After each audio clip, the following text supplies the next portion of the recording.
Bonjour Église. Je disais bonjour Église. Que la grâce de notre Dieu vous soit communiquée en ce matin. Sincèrement, j'ai envie de flow. J'ai envie de flow. Mais on va respecter le protocole, on va partager quelque chose en lien avec les Écritures. Mais sinon, je sens dans mon esprit qu'il faut que je flow. J'ai préparé ce message depuis plusieurs semaines. Mais je sens qu'il y a un mouvement dans l'esprit qui est en train de se passer. Je ne sais pas si tu le sens, mais il y a un mouvement dans l'esprit qui est en train de se passer. J'espère que je vais pouvoir arriver au bout. Saint-Esprit, aide-moi. Alléluia. Alors, tout au long de cette semaine, nous allons parler sur le thème inébranlable. Et aujourd'hui, nous allons terminer. Et je crois que des choses extraordinaires vont se passer. Pour cela, je voudrais qu'on lise un texte des Écritures qui se trouve dans le livre de Daniel, chapitre 11, au verset 32. Peut-on le lire, s'il vous plaît? Est-ce qu'on peut se tenir debout?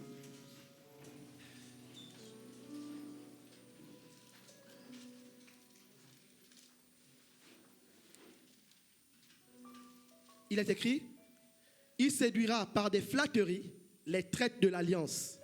Mais ceux du peuple qui connaîtront leur Dieu agiront avec fermeté. Permettez-moi de lire dans la version du rabbinat Tanakh, dans la version Tanakh, il est écrit: ceux qui seront traites à l'alliance, il les séduira par des promesses fallacieuses. Mais les gens qui connaissent leur Dieu resteront fermes et agiront. Les gens qui connaîtront leur Dieu resteront comment? Et agiront. Amen. On peut reprendre nos places. Excusez-moi si je serais en train de courir, mais le temps est court. Et sincèrement, c'est un enseignement que je peux donner sur 3 ans. Tout ce que j'ai écrit, les points, ça peut être donné sur 3 ans. Et je n'ai que 40 minutes pour dire ça. Donc, si je cours un peu, comprenez-moi. Amen. Ne soyez pas indulgents à mon égard. Ce texte que nous venons de lire est un texte du prophète Daniel.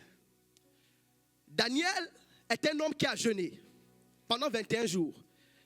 Sauf que pendant qu'il jeûnait, Dieu a précipité un ange pour répondre à ses prières. Et la Bible nous dit clairement que depuis le premier jour où tu as pris la décision de jeûner, j'avais envoyé mon ange. Mais l'ange est arrivé le 21e jour. En fait, Daniel n'a jamais pensé faire un jeûne de 21 jours. Daniel n'a jamais pensé faire un jeûne de 21 jours. Il a pensé à faire un jeûne jusqu'à ce qu'il soit exaucé. Et l'exaucement est arrivé le 21e jour. Donc, par essence, le jeûne de Daniel n'est pas un jeûne de 21 jours. C'est un jeûne qui consiste à jeûner jusqu'à exaucement. Si pour toi, c'est au 40e jour que tu es exaucé, ce sera le jeûne de Daniel. Si c'est au 70e jour, ce sera le jeûne de Daniel. Parce que l'idée de Daniel n'était pas de jeûner 21 jours. L'idée de Daniel, c'était de jeûner jusqu'à ce qu'il obtienne l'exaucement. Et pendant qu'il jeûne le 21e jour, un ange vient. L'ange lui donne des réponses par rapport à certaines choses qui se sont passées. Et là, l'ange va lui dire qu'il y a un moment où des gens vont être séduits. Ils vont être séduits à cause de l'alliance. L'ennemi va les séduire. Ils vont sortir de l'alliance. Mais il dit, ceux du peuple qui connaîtront leur Dieu agiront avec fermeté. En d'autres termes, dans le peuple, il y a des gens qui vont connaître Dieu et il y a des gens qui ne vont pas le connaître. C'est comme s'il est en train de nous dire, dans le peuple, il y a des gens qui vont arriver à le connaître et il y a d'autres qui ne réussiront pas à le connaître. Et la décision donc de tenir ferme ici dépendait du fait de connaître Dieu. Puis avancer. Le fait d'être en Christ donc ne te garantit pas que tu seras ferme. On peut aider avec le micro s'il vous plaît, je ne m'entends pas très bien. Le fait d'être en Christ ne garantit pas que tu seras ferme. Tu peux être en Christ et ne pas être ferme. La preuve, c'est que regarde quelqu'un qui est à côté de toi. Tu as pensé à quelqu'un qui est en Christ mais qui n'est pas ferme.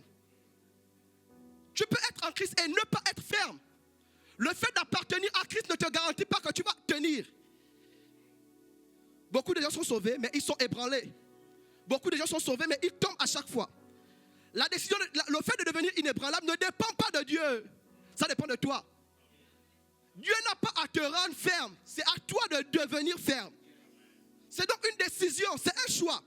De la même façon que tu as choisi de suivre Jésus, de cette même façon-là, tu dois décider de devenir ferme. Tu dois décider, ce n'est pas automatique. C'est une décision que tu prends. Tu dis, moi, je ne vais pas être comme les autres. Je vais être un chrétien ferme. Tu dois prendre cette décision. Et je crois que tu l'as prise. Parce que j'ai vu que tu as jeûné ces 7 jours. Donc je suis sûr que tu l'as prise. Pourquoi plusieurs sont ébranlés? Je peux vous dire pourquoi? Est-ce que vous êtes là ou non? Plusieurs sont ébranlés parce qu'ils ne se connaissent pas. c'est parce que tu ne te connais pas. Tu ne connais pas qui tu es que tu es ébranlé. Tu ne sais pas que tu es enfant de Dieu. Tu ne sais pas que tu as Christ en toi. C'est pourquoi tu es ébranlé. C'est pourquoi facilement tu tombes à chaque fois. C'est pourquoi facilement tu n'arrives pas à savoir qui tu es. C'est pourquoi facilement tu te trompes. Pourquoi tu ne sais pas qui tu es? Quelqu'un qui sait qui il est, il marche avec assurance, il marche avec fermeté. Moi, je sais qui je suis. Oui, je sais qui je suis. J'ai dit, moi, je suis Darlem Maganga, fils de Maranga je donne le nom de ma mère et de Moussunda. Je suis né tel jour. J'ai été engendré par Jésus-Christ. J'appartiens à Christ. Baptisé d'eau et d'esprit, rempli du Saint-Esprit. Je suis ouin. Oui, je dis ça. Je sais qui je suis. Toi, tu ne sais pas qui tu es. Tu as même peur de le dire. Je sais qui je suis. Je suis... Ah. Bref, tu dois savoir qui tu es. Tu dois savoir qui tu es. Moi, le fait de savoir qui je suis m'aide à ne pas aller dans ce que je ne suis pas. Je vous raconte une anecdote rapidement. Un jour, il y avait une fête. Il y avait un poisson. Il a vu l'ambiance à l'extérieur. Il a dit, waouh, c'est magnifique. Ils sont en train de danser. Le poisson a dit, je vais les rejoindre. Le poisson a sauté. Il était dans un bocal, on appelle ça un terme là. Dans un aquarium. Il a sauté. Quand il a sauté, il est mort. Il ne savait pas qu'il était un poisson. Que l'environnement dans lequel il devait vivre, c'était dans l'eau. Même quand tu vois les autres faire des choses, est-ce que c'est ton environnement? Il faut que tu saches qui tu es. Il est mort pourquoi? Il ne savait pas qui il était. Quand tu sais qui tu es ferme, tu tiens. Dis avec moi, je sais qui je suis. Dis avec moi, je sais qui je suis. Regardez, les gens qui ne savent pas qui ils sont, ne le savent pas parce qu'ils ne connaissent pas Dieu. Je peux vous aider? Vos réactions m'inquiètent un peu. En fait, tu ne te connais pas parce que tu ne connais pas Dieu. Il y a un philosophe que je contredis sans risque d'être contredit par un chrétien qui a dit connais-toi toi-même. Tu n'as pas à te connaître toi-même. Aucun homme n'est en mesure de se connaître lui-même. Le moyen de se connaître soi-même, c'est de connaître Dieu. Je peux vous aider? Vous me permettez? En fait, si tu n'es pas ferme, c'est donc j'ai dit à la base, c'est quoi? C'est parce que tu ne te connais pas toi-même. Mais en réalité, c'est parce que tu ne connais pas Dieu. Parce que pour te connaître toi-même, il faut connaître Dieu. C'est pourquoi on n'a pas dit ceux du peuple qui se connaîtront. On a dit ceux du peuple qui connaîtront leur Dieu, agiront avec fermeté. Pas ceux qui se connaîtront. Ceux du peuple qui connaîtront leur Dieu. En fait, pour que tu te connaisses, il faut que tu connaisses ton Dieu. La Bible déclare à ce sujet, tel il est, tel nous sommes où? Sur la terre. Si je veux savoir qui je suis, si je veux savoir comme je suis, je dois savoir tel qu'il est, tel il est. Aide-moi. Pour que je puisse savoir qui je suis, je dois savoir qui il est. Tel il est, tel nous sommes sur la terre. Oh, il est donc important pour nous que nous puissions connaître Dieu, afin de nous connaître nous-mêmes, afin d'avoir une assurance. Le peuple de Dieu, la Bible déclare, mon peuple périt faute de connaissance. Le peuple de Dieu ne périt pas parce qu'il manque des offrandes. Le peuple de Dieu ne périt pas parce qu'il manque de mariage. Le peuple de Dieu ne périt pas parce qu'il manque des biens matériels. Le peuple de Dieu ne périt pas parce qu'il manque de prière. Le peuple de Dieu ne périt pas à cause d'un tas de choses. Pourquoi le peuple de Dieu périt? Parce qu'il manque de connaissance. La version parole de vie déclare, mon peuple périt parce qu'ils ne me connaissent pas. Parce qu'ils ne me connaissent pas. Donc, si nous sommes les gens sont en train d'être ébranlés à chaque fois, c'est quoi le problème? La connaissance de Dieu. Demande à quelqu'un, est-ce que tu connais Dieu? Non, demande-lui vraiment, est-ce que tu connais Dieu? Le peuple de Dieu périt, faute de connaissance. Faute de connaissance. Je comprends donc que pour ne pas périr, pour ne pas être ébranlé, je dois m'attacher à la connaissance de Dieu. Mieux je connais Dieu, plus je suis ferme dans ma foi. Plus je suis ferme dans ma foi. Il ne s'agit pas de connaître les hommes de Dieu. Il ne s'agit pas de connaître les églises de Dieu. Il ne s'agit pas de connaître les scandales dans l'église. Il ne s'agit pas de connaître les départements de l'église. Il ne s'agit pas de connaître les ministères de l'église. Il ne s'agit pas de connaître les anges de Dieu. Il s'agit de connaître Dieu lui-même. Vous connaissez, les gens connaissent beaucoup de choses. Ils connaissent les pasteurs, ils connaissent ce genre de choses. Mais ils ne connaissent pas Dieu. Ils connaissent même le livre de Dieu, mais ils ne connaissent pas Dieu. Il ne s'agit pas de connaître les choses de Dieu. Il ne s'agit pas de connaître le livre de Dieu. Il s'agit de connaître Dieu lui-même. Connaître Dieu. Connaître Dieu. Puis-je partager avec vous quelques éléments pour connaître Dieu? Je vais partager trois clés. Il n'y a pas que trois. Je partage juste trois. Ah, Saint-Esprit. Dis avec moi la première clé. Non, ta réaction m'inquiète. Ta réaction m'inquiète. Dis avec moi la première clé. Dis-le bien. Dis-le encore, la première clé. Quand tu arrives devant ta porte chez toi, tu utilises une clé pour entrer. Il y a des clés qui te seront données, je le crois par la grâce de Dieu. Si tu les appliques, tu vas connaître Dieu. Tu vas connaître Dieu. La première clé s'appelle la prière. La prière. Aucune personne ne peut rentrer en contact avec Dieu sans la prière. Je vais le dire autrement. Aucune personne n'a marché avec Dieu si cette personne n'a pas prié. Abraham n'avait pas la Bible.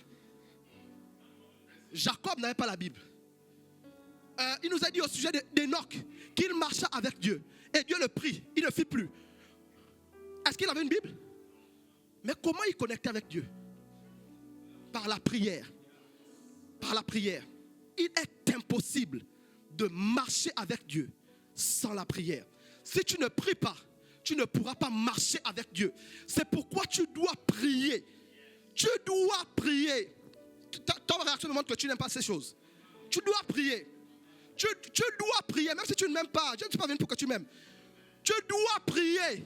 J'insiste. Tu dois prier. Il leur adresse cette parabole pour leur montrer qu'il faut toujours prier sans se relâcher. Tu dois prier. Tu dois prier. La prière est vraiment indispensable pour connaître Dieu. Alors c'est quoi la prière? Je vais donner quelques définitions. La prière, c'est parler à Dieu. C'est parler à... Ça veut dire quoi? Je parle. C'est moi qui parle à Dieu. Ça, c'est la prière. Il n'y a pas forcément un retour. Je vais dire à Augustin, Augustin, est-ce que tu peux me prendre de l'eau dehors? J'ai parlé à Augustin. Augustin ne m'a pas parlé. Donc la prière, c'est parler à Dieu. Deuxième définition, la prière, c'est parler avec Dieu. C'est-à-dire, je parle à Augustin, Augustin me répond. Il y a un feedback. Donc il y a la dimension de parler à Dieu et la dimension de parler avec Dieu. Je peux avancer? Dans cette dimension-là, de parler avec Dieu, la prière peut être définie donc comme étant un rendez-vous avec Dieu. Comme étant un rendez-vous avec Dieu. Un rendez-vous ne commence que lorsque les personnes qui sont invitées à ce rendez-vous sont toutes les deux présentes. Si par exemple, mon frère Augustin, il invite une soeur au resto pour un rendez-vous spécial. Si Augustin arrive à 16h, tant que la soeur n'est pas arrivée, le rendez-vous n'a pas commencé. Ça veut dire quoi? Quand tu pries, là tu dis Seigneur, je suis là, mais tant que tu n'as pas senti qu'il est venu, la prière n'a pas encore commencé. Dans cette dimension de prière, la prière commence quand tu sens que Dieu est là. Les gens disent, pas besoin de sentir. Oui, ça c'est une dimension de la prière. Il y a des dimensions de la prière, quand tu parles à Dieu, pas besoin de sentir. Mais quand tu parles avec Dieu, tu dois sentir qu'il est là. Tu dois sentir qu'il est là. Donc il y a une dimension de prière plus élevée, où tu sens que Dieu est là. Tu sens qu'il est là. La Bible dit, sentez, voyez combien Dieu est bon. On doit sentir Dieu. On doit sentir qu'il est là. Ça doit se sentir. Parler avec Dieu, un rendez-vous. Un rendez-vous. Il y a une autre définition que j'aime de la prière. La prière, c'est également échanger avec Dieu. Échanger avec Dieu. Échanger avec Dieu. Échanger avec Dieu. Dans les échanges, il y a des transferts. Tu donnes et on te donne. Tu perds pour gagner. Si tu veux échanger par exemple des euros en dirhams, tu dois accepter de perdre tes euros pour gagner des dirhams. Dans cette dimension donc de la prière, on ne gagne pas seulement. Dans cette dimension de la prière, on perd aussi. Et qu'est-ce qu'on perd? On perd l'orgueil. On perd l'impudicité. On perd la fornication. On perd toutes ces choses. Pourquoi? Dans cette dimension de prière, il ne s'agit pas juste de gagner. Il s'agit de perdre. Mais on a dit que c'est un échange. C'est-à-dire quoi? Si on perd, il y a des choses qu'on doit aussi gagner. Qu'est-ce qu'on gagne? On gagne l'amour. On gagne la sainteté. On gagne l'onction. On gagne les choses de Dieu. Donc par la prière, tu perds. Mais par la prière aussi, tu gagnes. Et quand tu gagnes des choses de Dieu qui vont te faire davantage ressembler à Dieu. Comment donc ressembler à Dieu? Premier point, c'est par la prière. Comment connaître Dieu? Il faut prier. Maintenant, la prière a une autre dimension. La prière a également la dimension de se parler à soi-même. De se parler La Bible déclare dans 1 Corinthiens 14, verset 28, me semble-t-il. Tu peux vérifier pour moi. 1 Corinthiens 14, verset 28. La Bible dit, s'il n'y a pas d'interprète dans l'église, qu'on se parle à soi-même et à Dieu. Il y a une dimension dans laquelle, quand tu pries, tu ne parles pas à Dieu. Tu ne parles pas, tu parles à toi-même. Tu dis, moi, je suis. C'est ainsi que David l'avait compris. Il a dit, mon âme bénit l'Éternel. Il ne parlait pas à Dieu. Il se parlait à lui-même. La prière a une dimension de se parler à soi-même. La prière a également cette dimension-là, où tu parles aux choses. Le problème de plusieurs, c'est que quand ils prient, ils ne parlent qu'à Dieu. Ils ne parlent qu'à Dieu dans la prière. La prière, ce n'est pas juste parler à Dieu. Jésus a dit, si vous avez de la foi, vous ne direz pas à Dieu, Dieu déplace cette montagne. Il a dit, vous direz à cette montagne, montagne déplace-toi. Donc la prière a la dimension où tu ne parles pas juste à Dieu. Tu parles aux choses, tu parles aux situations, tu parles aux événements. Par la prière, par la prière. Donc il faut parler à Dieu, il faut parler avec Dieu, il faut se parler à soi-même. Il faut parler aux éléments spirituels, aux éléments de la nature. Pour connaître Dieu. Je peux avancer? Alors la prière maintenant, qui te permet de connaître Dieu. Là tu dis, mais moi je prie. Quand il dit ça, tu dis, mais moi je prie. Tu dis, moi je prie même beaucoup. J'ai fait 7 heures de prière.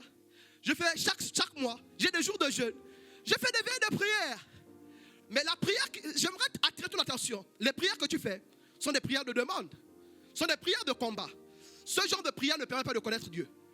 Les prières de combat et les prières de demande, ce n'est pas pour connaître Dieu. Les prières de combat, c'est pour repousser le diable.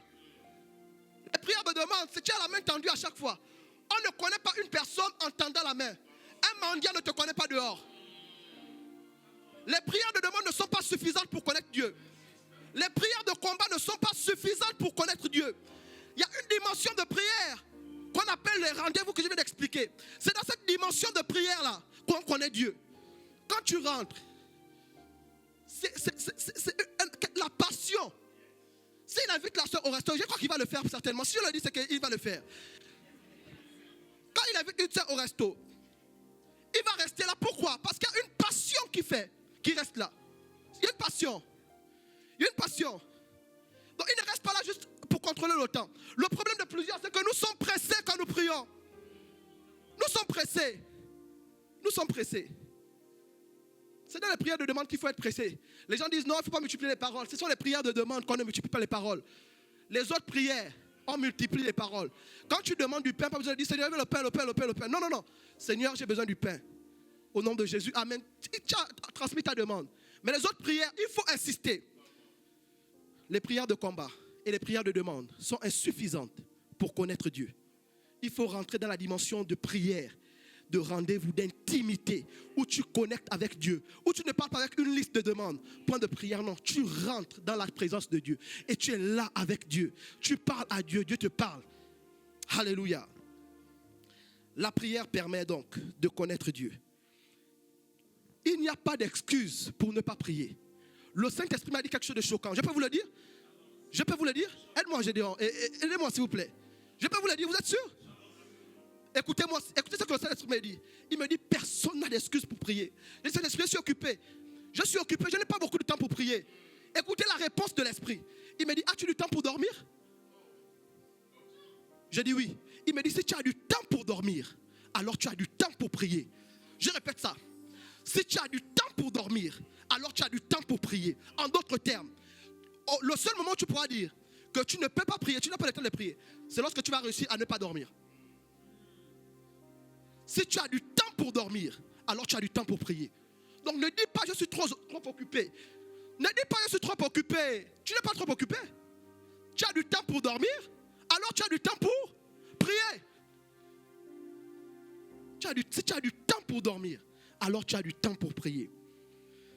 Oh Seigneur, quand vous priez, vous voulez que tout soit facile. Quand on prie, on veut une atmosphère qui va nous porter. On veut une atmosphère qui va nous faire monter directement. Ce n'est pas toujours comme ça. Parfois tu vas prier, tu sens que c'est dur. Tu insistes. À un moment donné, le ciel s'ouvre. L'atmosphère vient. Pourquoi on dit que, comment il s'appelle? Moïse était patient. Il a passé 40 jours. 40 jours dans la présence de Dieu. Je me demande combien de temps ça a dû lui prendre pour que l'atmosphère vienne. Pour que le Seigneur arrive. Je me demande combien de jours ça a dû prendre. Il faut prier. Et il faut faire des prières intenses. Jésus, quand il priait, il transpirait. Il faut prier comme Jésus. Moi, je ne sais pas prier doucement. Je ne sais pas. Il y a des prières que... Ah, Saint-Esprit, aide-nous. Il y a des prières, tu ne peux pas être comme un directeur. Assieds-toi un peu comme un directeur. Croise un peu les pieds. Il y a des prières, tu ne peux pas être comme ça. Enlève un peu. Lève-toi un peu, lève-toi. Mets-toi comme ça. Il y a des prières, tu ne peux pas être comme ça. Non. Non. Non, non, non. Il y a des prières, tu ne peux pas être comme ça. La Bible dit, soyez fervent d'esprit. La prière fervente du juste est d'une grande efficacité. Il faut prier comme Jésus. Bref, le temps me manque. L'atmosphère que tu dégages me montre que tu ne pries pas. L'atmosphère que tu dégages me montre que tu ne pries pas. Quand on te dit prie, quand tu élèves ta voix, l'atmosphère que tu dégages me montre que tu ne pries pas. Les gens disent non, mais c'est pas crier. Je ne suis pas en train de parler de crier. Tu peux être calme, mais il y a une atmosphère que tu dégages. Une fois, je donne l'exemple de notre sœur Coralie. Elle est calme quand elle conduit à l'intercession. Mais il y a l'atmosphère. Il y a un dimanche, tu te rappelles, elle s'y conduisait la prière dimanche matin. Elle était très calme. Mais tu sens une atmosphère saturée. Donc ce n'est pas d'abord une affaire de crier, c'est pas ça. Mais l'atmosphère que tu transportes me montre que tu ne pries pas. Parce que si tu priais, ah Seigneur, en plus du fait que tu sois avec Dieu, Dieu aurait montré qu'il est avec toi. La Bible dit au sujet de Jésus, Nicodème qui le dit, il dit personne ne peut faire ce que tu fais. Pas s'il ne suit pas Dieu, mais si Dieu n'est avec lui. Pour que Dieu soit avec toi, il faut quoi? Il faut que tu puisses prier. L'atmosphère que tu transportes n'est pas bonne. N'est pas bonne. Il faut que tu pries. Quand tu chantes, l'atmosphère que tu transportes m'inquiète. Ça m'inquiète. Ça en dit long sur ta vie de prière. Quand tu chantes, c'est plat. C'est plat. Ça en dit long sur ta vie de prière. Les gens prient seulement quand ils vont prêcher. Ils prient seulement quand ils sont programmés. Ils prient seulement qu'ils doivent conduire la prière. Ils prient seulement le jour où ils sont programmés. Si je dis ça, c'est qu'il y a son client. C'est qu'il y a forcément une personne ici qui ne prie que lorsqu'il est programmé. Vous ne pouvez pas arriver à connaître Dieu juste pour les prières de service. La prière pour le service, pour dire Seigneur, accompagne-moi, n'est pas suffisante pour connaître Dieu. Oui, vous priez ce genre de prière, c'est bien. Mais ce n'est pas de cette prière dont je parle. Je parle d'une dimension de prière de rendez-vous. Où tu pries et tu dois attendre que Dieu arrive. Que tu puisses sentir que Dieu est là. Et pas pour donner des points de prière, pas pour tendre la main. Ah, Seigneur. Écoutez-moi. Si un homme marié ne parle pas à sa femme pendant longtemps, l'amour qu'il a pour sa femme va diminuer. Je répète. Si un homme marié ne parle pas à sa femme pendant longtemps, l'amour qu'il a pour elle va diminuer. Il y a des mariés dans la salle, non? Vous pouvez confirmer? C'est ça? C'est ça, non? Maintenant, ça veut dire quoi? Plus il parle à sa femme, aidez-moi, plus il parle à sa femme, qu'est-ce que l'amour fait? L'amour augmente. Tu sais pourquoi l'amour de Dieu en toi a baissé? C'est parce que tu ne parles plus à Dieu. C'est parce que tu ne pries plus que l'amour que tu as pour Dieu est en train de baisser.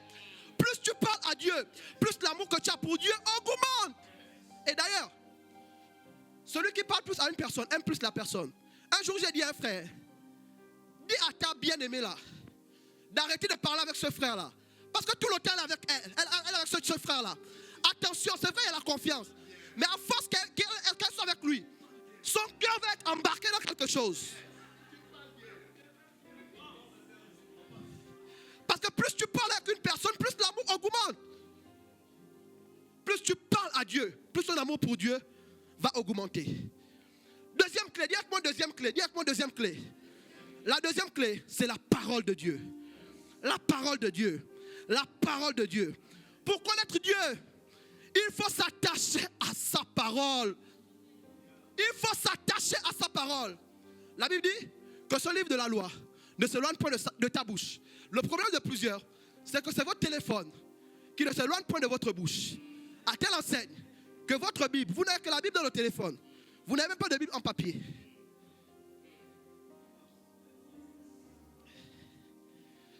Pour connaître Dieu, il faut connaître sa parole.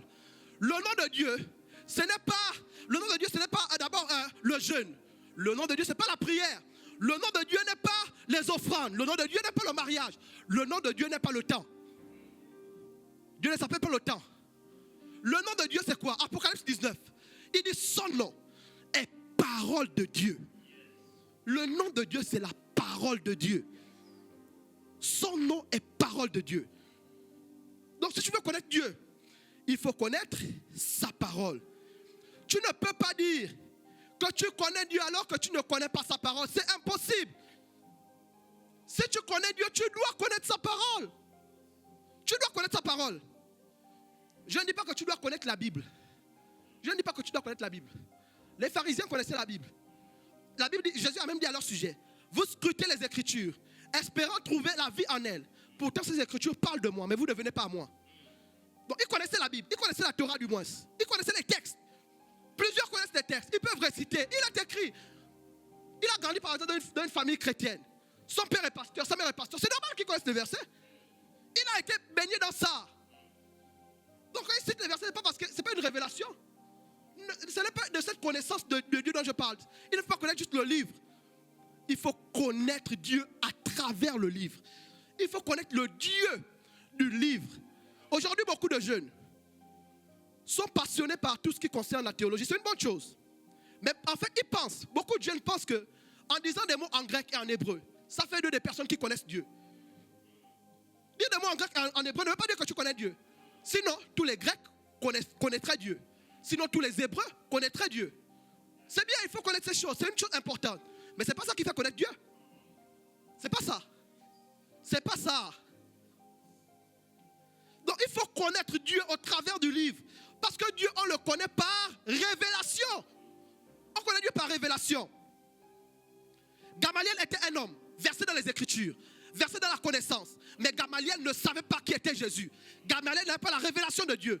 Mais un homme qui n'est pas allé à l'école, au nom de Pierre, Pierre a connu Jésus. Pourquoi? Parce qu'il a reçu la révélation. On ne connaît pas Dieu en apprenant forcément beaucoup de choses. C'est la révélation qui nous fait connaître Dieu. C'est la révélation qui nous fait connaître Dieu. La Bible déclare dans le livre de Matthieu 16, versets 16 à 18. Un jour, Pierre avec Jésus et les autres. Jésus commence à demander, qui dit-on que je suis? Il dit, on dit que tu es Jean-Baptiste. On dit que tu es Jérémie. Et il dit, mais vous? Les autres se taisent. Pierre, poussé par l'Esprit, dit, il dit, tu es le Christ, le Fils du Dieu vivant. Jésus est étonné, il dit, ce n'est pas la chair qui t'a révélé ces choses, mais c'est mon Père qui t'a révélé cela. Et il dit maintenant à Pierre, Pierre ne se connaissait pas. D'ailleurs, on l'appelait Simon. On l'appelait Simon parce qu'il ne se connaissait pas. Mais vu qu'il a pu connaître qui est Jésus, vu qu'il a pu avoir la révélation de Jésus, Jésus lui dit maintenant qui il est. Parce que quand tu connais Dieu, Dieu te dit qui tu es. Jésus va lui dire, oh, c'est mon Père qui t'a révélé cela. Simon, tu es Pierre.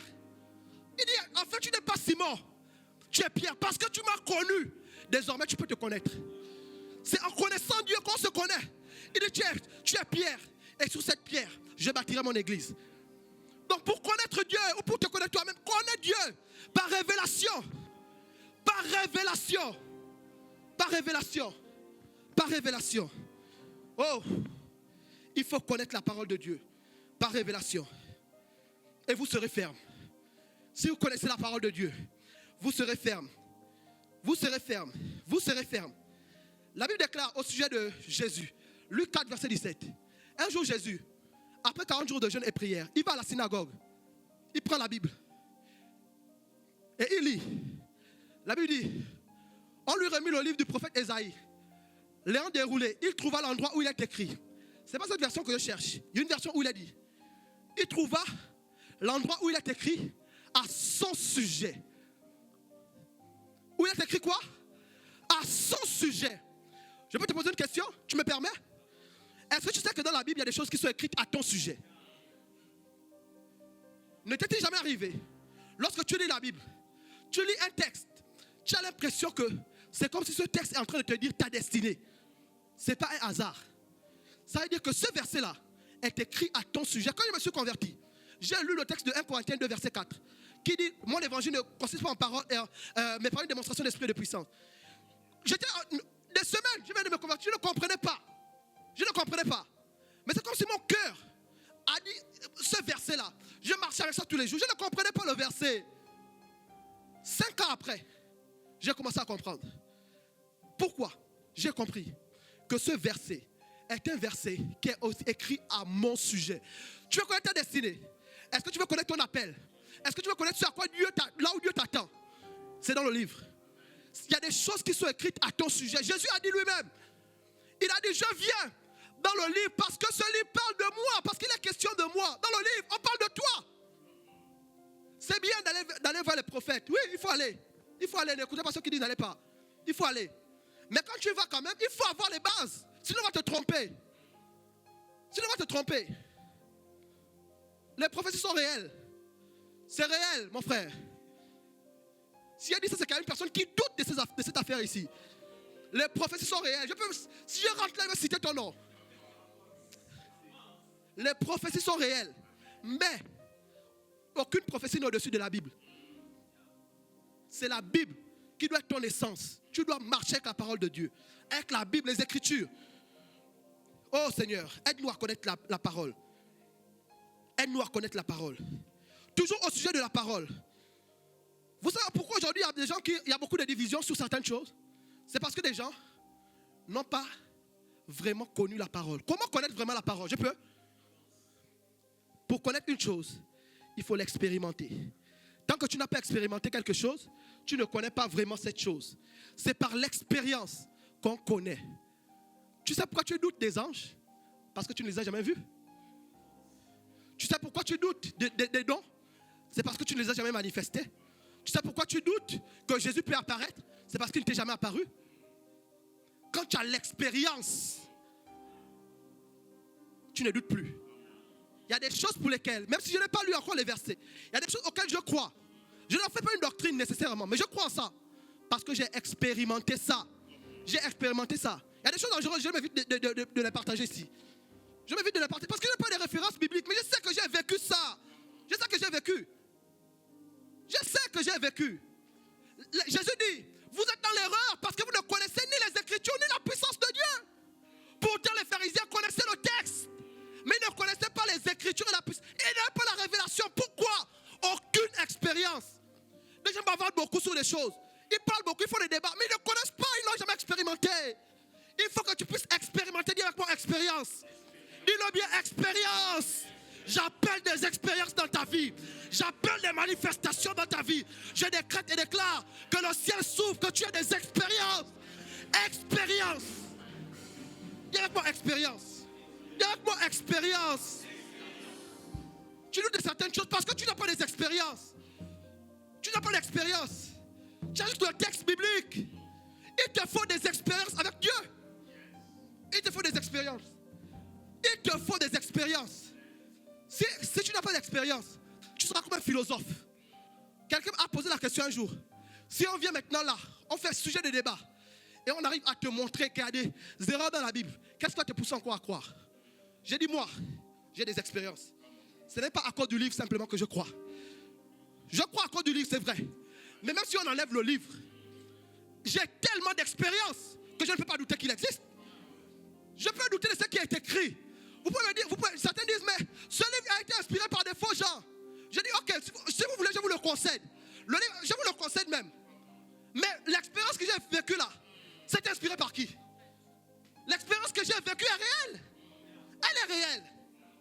Donc, même si on enlevait le livre, à cause des expériences que j'ai, je vais m'accrocher. Il te faut des expériences. Des expériences. Tu prends le livre. Il est écrit dans le livre. Tu dis, ok, je vais expérimenter. Je suis en train de prier Dieu qui me fasse expérimenter ce que Philippe a expérimenté. La Bible dit que Philippe a disparu. C'est extraordinaire. Je dis, Seigneur, fais-moi expérimenter ça. Fais-moi expérimenter. Fais-moi expérimenter. Oh Seigneur, le temps est fini. Il faut expérimenter. Je peux aller plus loin? La Bible déclare aussi que nous menons un combat. On l'appelle comment? Le combat de la foi. C'est ça, non, le combat de la foi, n'est-ce pas? Maintenant, pour résister dans le combat de la foi, il faut avoir suffisamment de foi. Si tu n'as pas suffisamment de foi, quand on va te mettre un coup, toute ta foi va finir. Mais si tu as suffisamment de foi, quand on te met un coup, ta foi baisse un peu. peu, mais tu as toujours assez de foi. Or, la foi vient de ce qu'on entend. Et ce qu'on entend qui vient de la parole. Donc en fait, si tu veux avoir une grande foi, il te faut quoi? Il te faut la parole. Le problème de plusieurs, c'est qu'en fait, il y a un principe. Tu vas toujours écouter des choses. Toujours écouter des choses. Mais qu'est-ce que tu écoutes? Est-ce que c'est la parole ou c'est autre chose? Si c'est la parole, ta foi va grandir. Si ce n'est pas la parole, ta foi va baisser. Il y a des gens ici, vous écoutez des musiques bizarres. Vous écoutez des chants bizarres. Vous regardez des choses bizarres. C'est pourquoi votre foi est en train de s'affaiblir. J'ai même envie de citer ton artiste préféré là. Il faut que tu le supprimes. Il faut supprimer ces choses. C'est pourquoi tu as une foi qui ne tient pas. Tu écoutes des chants bizarres, tu vas être dans des raisonnements que mais il y a quel verset qui parle de musique mondaine? Ça montre même que tu ne connais pas les Écritures. Ça montre cela. Ça montre ça. Oh, il faut te faire une grande foi pour résister. La Bible dit encore au sujet de la foi, toujours dans le cadre du combat. La Bible dit dans Ephésiens 6, verset 17, me semble-t-il, la Bible déclare que la parole de Dieu c'est quoi? C'est l'épée de qui? De l'esprit. Viens. Sois le Saint-Esprit pour moi, viens. En fait, quand je suis dans le combat spirituel, suivez-moi très bien. On l'appelle comment? C'est pas l'épée de Darlin. C'est pas l'épée de Darlin. C'est l'épée de qui? De l'esprit. Quand je fais le combat spirituel, l'esprit est avec moi. Moi, je n'ai pas d'épée. C'est lui qui a une épée. Et l'épée s'appelle comment? La parole de Dieu. L'épée, c'est la parole de Dieu. Maintenant, si je n'ai pas la parole de Dieu, mon Saint-Esprit n'aura pas d'épée. On va aller dans le combat. On va me massacrer, malgré que j'ai le Saint-Esprit. Tu peux reprendre ta place. C'est l'épée de l'esprit. C'est l'épée de l'esprit. Pourquoi tu vas dans le combat spirituel? Tu dis, on me domine toujours, pourtant Dieu est à moi. Est-ce que tu as la parole de Dieu, qui est l'épée de l'esprit? Il te faut la parole de Dieu. Il te faut la parole de Dieu. Plusieurs aujourd'hui, vous êtes convertis, vous cherchez à comprendre ce qu'est le ministère des anges. Vous cherchez à comprendre les mystères des trois cieux. Vous cherchez à comprendre des choses qui sont trop élevées. Vous n'avez même pas encore les bases de la foi. Quand je me suis converti, j'ai passé, je crois, au moins 4 ans les 4 premières années de ma foi à travailler d'abord sur les bases de la foi. C'est quoi le renoncement aux œuvres mortes? Des gens posent la question, est-ce que s'embrasser c'est un péché?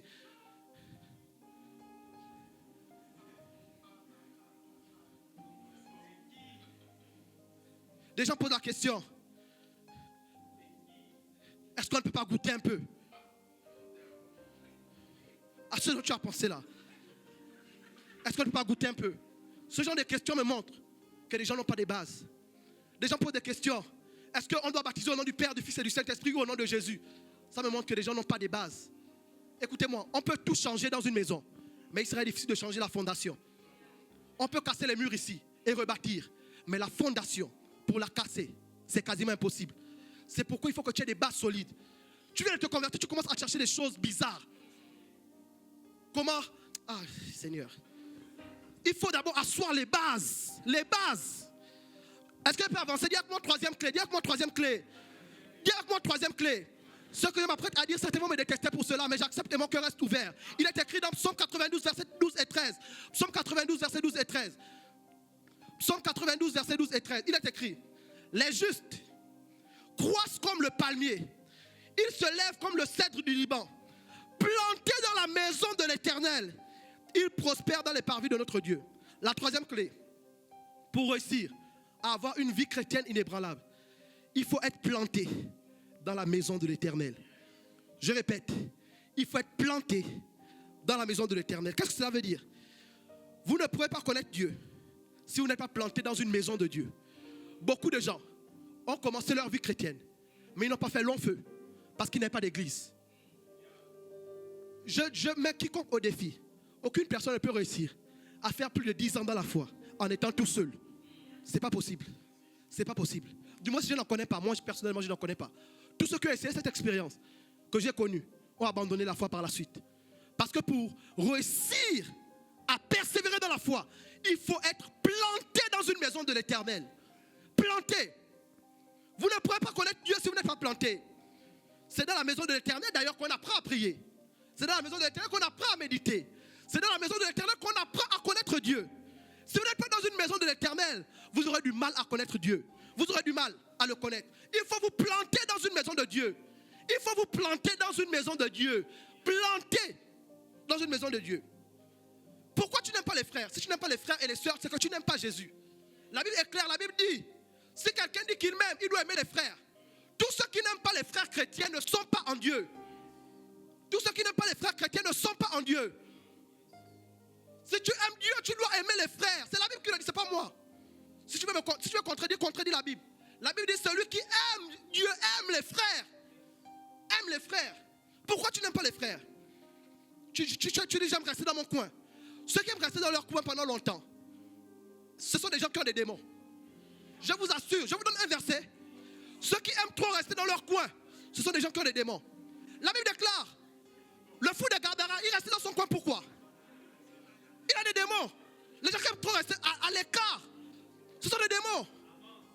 Les démons n'aiment pas se mélanger. L'Esprit de Dieu, quand l'Esprit de Dieu est en toi, il va te pousser vers les autres. Il n'y a pas cet esprit qui va t'isoler à chaque fois. C'est faux. Ça n'existe pas. Ça n'existe pas. Le Saint-Esprit que nos pères ont connu, le Saint-Esprit que j'ai connu, il ne t'amène pas à être isolé dans ton coin. C'est faux. C'est faux. Il faut être planté dans la maison de Dieu.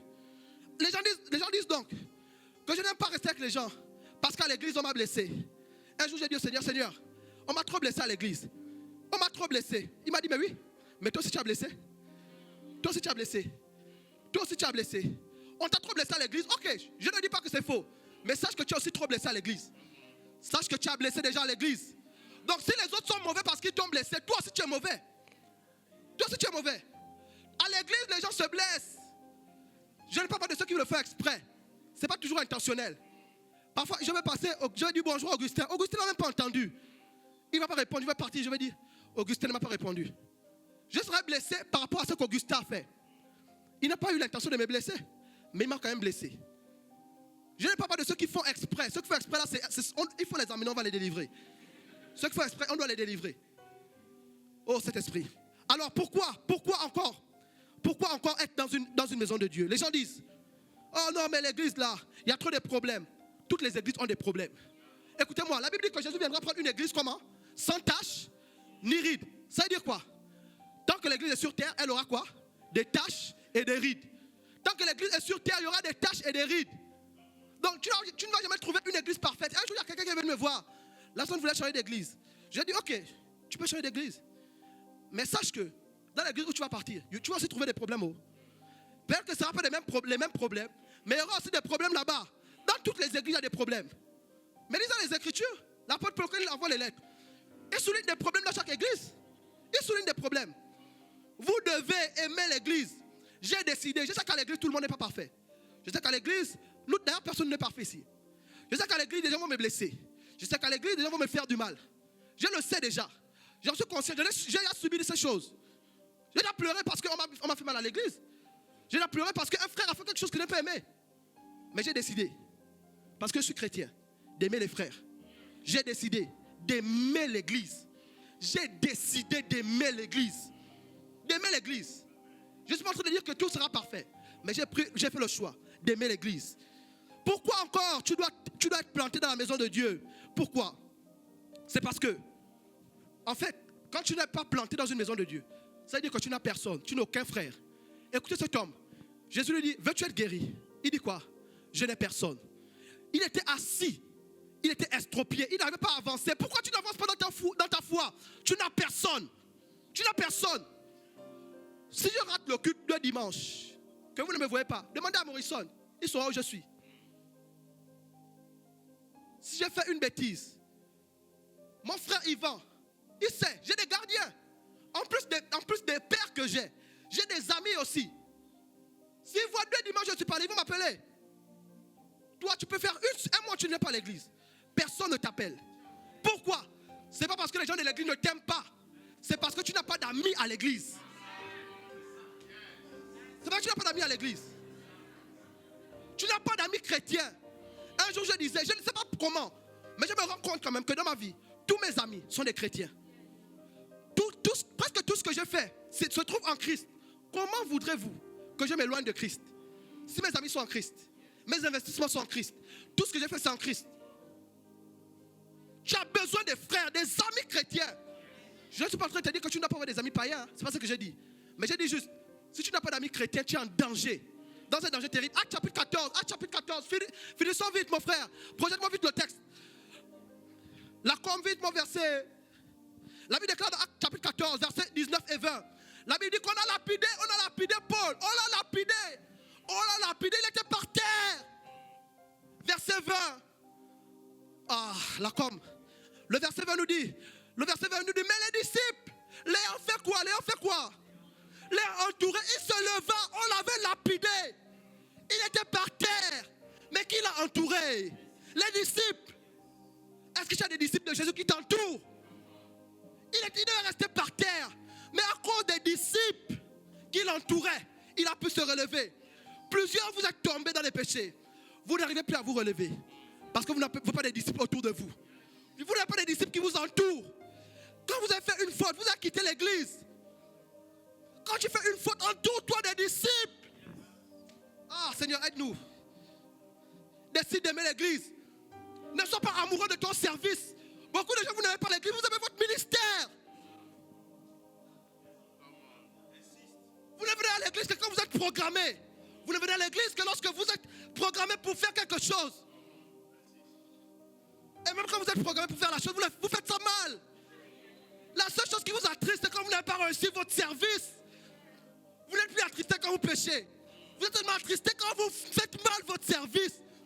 Vous n'aimez plus l'église. Vous aimez votre ministère. Vous aimez ce que vous faites à l'église. Mais vous n'aimez pas les frères. Vous n'aimez pas l'église. Décide d'aimer l'église. 3 clés. La prière, la parole et se planter dans la maison de Dieu. Lève-toi, on va prier.